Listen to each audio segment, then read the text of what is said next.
చేశారు. ఈ ప్రభుత్వమే చేసింది, మొత్తము కావాలనే చేసింది. చిరు వ్యాపారస్తుల మీద ఆడవాళ్ళ పొట్ట కొట్టారు, ఆడవాళ్ళ పొట్ట కొట్టారు. మేము ఎలా బతకాలి? మేము రోడ్డు పాలయ్యాము. మాకు న్యాయం జరగాలి, మాకు న్యాయం జరగాలి.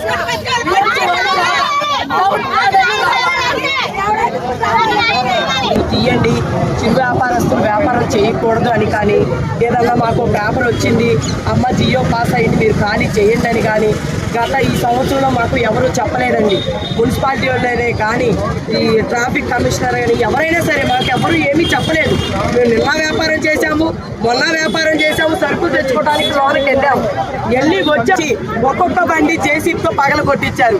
సార్ అండ్ మీకు దండం పెడతామండి, పగల కొట్టమాకండి, మాకు అయ్యే బతుకు తెరవని మీకు చెప్తున్నా. మీరు ఎవరు చెప్పుకుంటారో చెప్పుకోండి. మమ్మల్ని పగల కొట్టేయమన్నారని మేము పగల కొట్టేశాము, మాకు పేపర్ వచ్చిందని అన్నారు. సార్ మాకు మీరు చెప్పాలి కదా. బళ్ళు మొత్తం అందరికీ సమాచారం చేయండి, అప్పుడు ఎవడైనా ఇక్కడికే వస్తాడు. మనం అంటే ఎవరి దగ్గర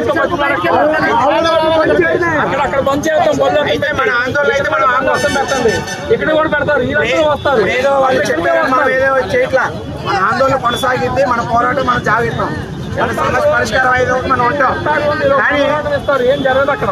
ఈ నలుగురిని పట్టుకొని మనం ఇట్లుంటే ఈ నలుగురు చేతకి ఇంకో 100 మంది తోడైతేనే తప్ప ఈ రోడ్డు ఇబ్బంది అని చెప్పి తప్ప మన సమస్య పరిష్కారం కాదు.